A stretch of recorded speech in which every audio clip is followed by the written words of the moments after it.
को लेकर भी पहले भी हमने देखा है चुनाव के दौरान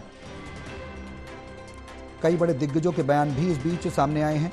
सीएम सैनी ने कहा कि ये जनता की जीत है, ये बीजेपी की गारंटी की जीत है, ये हर कार्यकर्ता की जीत है, ये बीजेपी के भरोसे की जीत है और हरियाणा में ट्रिपल इंजन सरकार बनने के लिए सभी को बधाई। ये तमाम बातें हरियाणा के मुख्यमंत्री नायब सैनी ने कही हैं। वहीं रोहतक की बात की जाए तो रोहतक में भी कांग्रेस को कहीं ना कहीं निराशा मिली है। हमारे सहयोगी करनाल से कमलदीप हमारे साथ जुड़े हुए हैं, सीधे उनका रुख करेंगे ज्यादा जानकारी के लिए।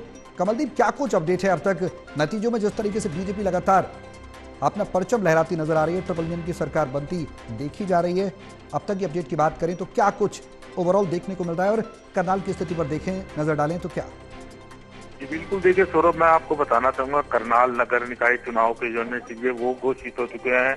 बात अगर करनाल की जाए तो सबसे पहले मैं आपको जानकारी देना चाहूंगा, मेयर जो प्रत्याशी है रेणु बाला गुप्ता भाजपा की तरफ से, उन्होंने 25,000 वोटों से जो है अधिक जो है जीत दर्ज की है। जो कांग्रेस प्रत्याशी थे प्रमोद बसवा, उन्होंने उनको हराया है। वहीं बात की जाए तो करनाल में जो नगर निगम के 20 वार्ड के लिए चुनाव थे, 20 वार्ड में से तकरीबन 15 वार्ड जो है भाजपा के कमल वहां पे खिले हैं। अन्य 5 वार्डों पे जो है आजाद प्रत्याशी जीते हैं। वहीं अगर बात की जाए तो कांग्रेस अपना खाता भी नहीं खोल पाई।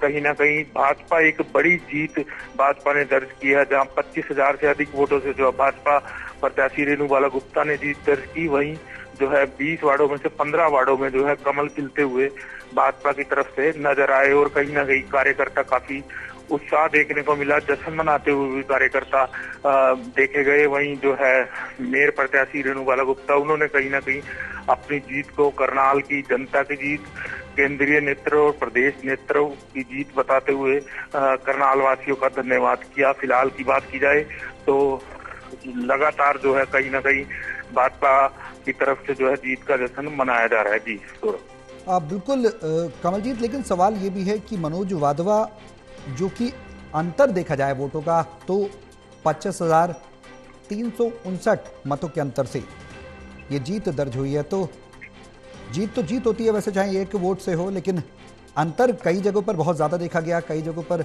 बहुत कम देखने को मिला है। क्या माना जाए कि कॉन्टेस्ट में, फाइट में कहीं ना कहीं विपक्ष भी रहा है, कांग्रेस भी?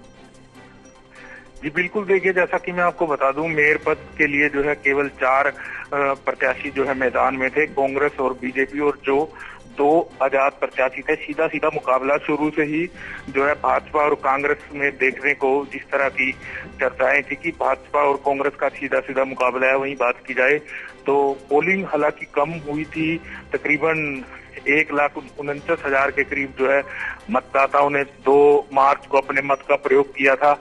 लेकिन बात की जाए तो एक बड़ा मार्जिन जरूर इसे कहा जा सकता है कि 25,000 की जीत एक बड़ा मार्जिन है। तीसरी बार वह करनाल से जो है मेयर रेणु बाला गुप्ता बनी है। लगातार जो है तीसरी बार उन्होंने जो है मेयर का चुनाव जीता है और कहीं ना कहीं ट्रिपल इंजन की सरकार जो बीते दिनों लगातार जो है भाजपा के जो तमाम नेता थे, मुख्यमंत्री खुद नायब सिंह सैनी कहते हुए नजर आ रहे थे कि प्रदेश में भी ट्रिपल इंजन की सरकार बनेगी। कहीं ना कहीं उनका जो बातें थी वो आज जो है जमीनी स्तर पर सच होते हुए देखी गई हैं और करनाल में भी भाजपा ने अपना परचम विजय से लहराया। जी बिल्कुल कमलदीप, आगे चुनौतियों की बात की जाए तो करनाल में कौन कौन सी चुनौतियां हैं जो अब मेयर के तौर पर रेणु बाला गुप्ता के सामने रहने वाली हैं? ज़मीनी मुद्दों की बात की जाए तो वो कौन कौन से हैं जो अब पूरे करने हैं? तमाम ऐसे सवाल हैं जो जनता को सीधे कनेक्ट करते हैं, जनता सीधे कनेक्ट होते हैं और यही वजह है कि ट्रिपल इंजन की सरकार पर जनता ने भरोसा जताया और इस उम्मीद से जताया, जाहिर सी बात है कि विकास होगा अपने अपने क्षेत्र का और कहीं ना कहीं जो भरोसा है उस भरोसे पर कायम उतरना आप पार्टी के लिए भी एक रणनीति बनाने के लिए चुनौती होगी।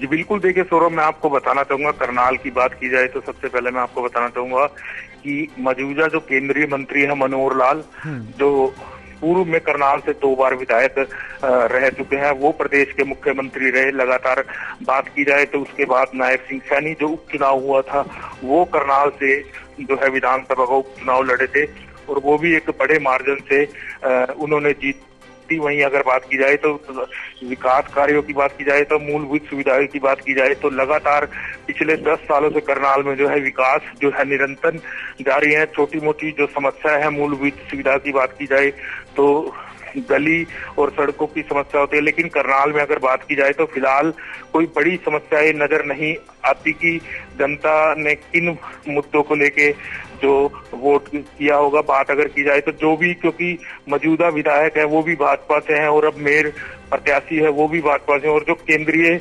मंत्री है मनोहर लाल वो भी करनाल से सांसद है। लगातार जो है विकास कार्य निरंतर करनाल से जारी है और जो मेयर प्रत्याशी है रेणुबाला गुप्ता जो विजय हुई है उनका भी यही कहना है कि जो भी कार्य हैं चल रहे हैं उनकी गति को और तेज किया जाएगा और करनाल के विकास को 4 चांद लगाए जाएंगे। जी बिल्कुल कमलदीप, सवाल अब आगे ये कि ओवरऑल अगर हम बात करें तो ओवरऑल की नजर डालें तो ज्यादातर बीजेपी का परचम लहराया है और विपक्ष ये कह रहा है कि हम गए नहीं थे। हुड्डा के बयान हम सुन रहे हैं, वो ये कह रहे हैं कि चुनाव में नहीं गए थे। बीते चुनाव में भी उन्होंने कहा कि हम नहीं गए थे। कई चुनौतियों ने रोहतक में भी मिली हैं, जनता ने सिरे से नकार दिया है। स्थिति पर वाकई में कांग्रेस की स्थिति देखी जाए तो चिंताजनक बनी हुई है अभी भी। जी बिल्कुल, देखिए सौरभ, मैं आपको बताना चाहूंगा करनाल नगर निकाय के चुनावों की बात की जाए तो कांग्रेस पार्टी की तरफ से कोई भी बड़ा नेता चुनावी मैदान में नहीं आया। हालांकि जो विधायक है कांग्रेस के अशोक अरोड़ा वो एक बार जरूर यहाँ पे चुनाव प्रचार करने के लिए पहुंचे थे। उसके बाद कोई भी नेता, चाहे बात की जाए तो पूर्व मुख्यमंत्री भूपेंद्र सिंह हुड्डा हो या सांसद जो है दीपेंद्र हुड्डा हो, तमाम ऐसे कई नेता हैं प्रदेश में जो कांग्रेस के, जो वो चुनावी मैदान पर करनाल में उतरते हुए नहीं नजर आए। वहीं बात की जाए तो भाजपा का साफ तौर पर यही कहना था कि लगातार जो भी एक चुनाव खत्म होता है वह अगले चुनाव की तैयारी में लग जाते हैं। भाजपा के लगातार कई नेता चुनावी मैदान में प्रचार करने के लिए उतरे थे। बात अगर की जाए तो प्रदेश के मुख्यमंत्री नायब सिंह सैनी भी यहाँ पर चुनाव प्रचार के लिए पहुंचे थे। पार्टी के प्रदेश अध्यक्ष वो चुनाव के लिए प्रचार के लिए पहुंचे थे। कैबिनेट मंत्री डॉक्टर रवि शर्मा वो चुनाव के लिए पहुंचे थे प्रचार के लिए। वही बात की जाए तो कृष्ण कुमार बेदी समेत कई ऐसे नेता थे जो भाजपा के लिए लगातार जमीनी स्तर पर प्रचार करते हुए नजर आ रहे थे। वहीं भाजपा की जो एक टीम थी करनाल से विधायक जगमोहन आनंद व जिला जो कार्यकारी अध्यक्ष थे ब्रिज गुप्ता वो लगातार चुनावी प्रचार में जुटे हुए थे, जिसका रिजल्ट आज साफ तौर पर देखने को मिला और भाजपा ने जीत का परचम करनाल में ले रहा है। जी बिल्कुल कमलदीप, और अगर लोगों की बात की जाए तो किस तरह का उत्साह लोगों में देखने को मिल रहा है इस परिणाम के बाद? क्या कुछ उम्मीदें हैं अब लोगों को, क्योंकि आप जमीनी स्तर पर रूबरू हो रहे हैं लोगों से, उनका क्या कुछ कहना है? अब परिणाम तो सामने आ चुका है, कितने संतुष्ट हैं और क्या कुछ उम्मीदें लगाए बैठे हैं? बिल्कुल, देखिए मैं आपको बताना चाहूंगा मतगणना केंद्र के बाहर ही जिस तरह से जो है भाजपा के उम्मीदवार जीतना शुरू हुए थे उसके बाद ही जो है समर्थकों का तांता लगना शुरू हो गया था। तमाम जो है भाजपा के समर्थक थे वो जो है मतदान केंद्र के जो है बाहर, मतगणना केंद्र के बाहर पहुंचे थे और लगातार जो है ढोल नगाड़े की थाप पर कहीं ना कहीं नाचते हुए भी दिखे थे। वही बात अब की जाए तो लगातार जो है भारतीय जनता पार्टी के कार्यकर्ताओं में उत्साह नजर आ रहा है और वो अपनी जीत को करनाल की जनता की जीत बता रहे हैं और उनका यही कहना है कि लगातार करनाल में जो रुके हुए काम है उनमें गति को आगे बढ़ाया जाएगा। जी कमलदीप, विश्वास कहीं ना कहीं ट्रिपल इंजन की सरकार का, नायब सैनी के वादों का, उस पर खरा उतरने की बात हो या फिर योजनाओं को लेने की बात हो, लोकल बॉडीज़ का कहीं ना कहीं, लोकल बॉडीज़ के इलेक्शंस पर कहीं ना कहीं उसका भी असर देखने को मिलता रहा है और मिलता है, इस बात से इनकार नहीं किया जा सकता है। जो शीर्ष नेतृत्व में होता है, जो प्रदेश नेतृत्व में होता है, लोकल बॉडीज़ में भी अक्सर देखते हैं हम कि सरकार उसकी ही बनती है।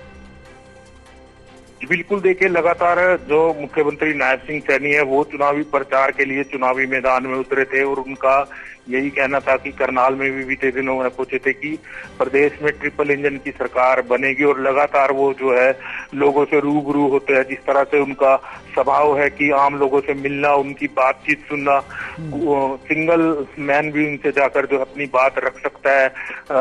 हमने कई बार देखा है कि करनाल वह पहुंचते हैं, अगर कोई उनसे मुलाकात करना चाहता है तो वो सीधा उनसे रूबरू होते हैं, उनकी समस्या को सुनते हैं और जो है मौके पर ही उसका निपटारा भी करते हुए नजर आते हैं। कहीं ना कहीं कनेक्टिविटी है जो आम पब्लिक से, जनता से, वो कहीं ना कहीं मुख्यमंत्री की काफी बेहतर है, जिसका जो है रिजल्ट जमीनी स्तर पर भी देखने को जरूर मिलता है। और मुख्यमंत्री लगातार पिछले दिनों यहाँ पहुंचे थे, जितनी भी उन्होंने जनसभाएं करी, वहां पर मुख्यमंत्री खुद जनता से रूबरू हुए और जनता से सीधे सीधे उन्होंने जो वार्तालाप की, कई तरह की बातें थी, वो अपने संबोधन में मुख्यमंत्री नायब सिंह सैनी करते हुए नजर आ रहे थे, जिसका आज कहीं ना कहीं चुनावी नतीजों का असर देखने को मिला है। जी सौरभ। बिल्कुल कमलदीप, आप नजर बनाए रहे, आपके पास लौटेंगे। लेकिन इस बीच रोहतक से सुरेंद्र सिंह भी हमारे साथ जुड़ गए हैं, सीधे उनका रुख करेंगे। सुरेंद्र, रोहतक की स्थिति की बात की जाए तो क्या कुछ, हालांकि रोहतक में कहीं ना कहीं कांग्रेस को जरूर